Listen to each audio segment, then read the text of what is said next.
Bilang Vice Mayor at Mayor, siya ang nasa likod ng mabilis na pag-unlad ng bayan ng Binalonan sa pamamagitan ng makadiyos, marunong at malinis na pamamahala sa ilalim ng Binalonan ang galing campaign.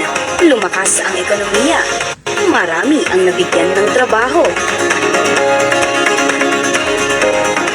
Marami ang nakapag-aral.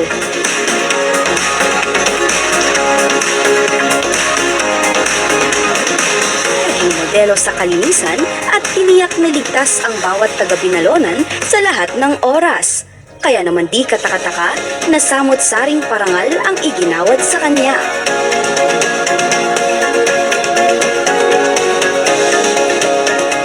Representing the 5th District of Pangasinan.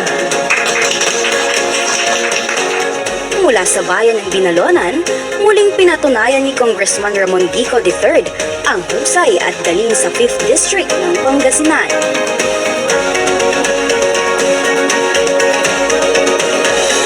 At higit sa lahat, siya ang nanguna para maisakatuparan ang kauna-unahang Philippine Economic Zone Authority Industrial Park sa buong Pangasinan.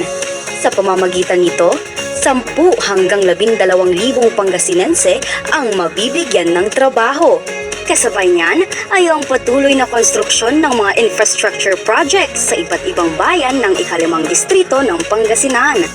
Higit sa lahat, walang tigil sa pag-aalalay sa lahat ng mga nangangailangan, hindi lamang sa mga taga-ika-5 distrito, kundi sa lahat ng mga kababayan natin sa Pangasinan.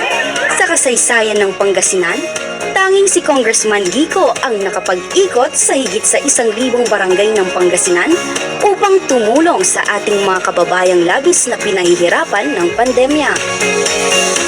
Nagawa na natin sa 5th District, kayang-kayang gawin sa buong lalawigan ng Pangasinan.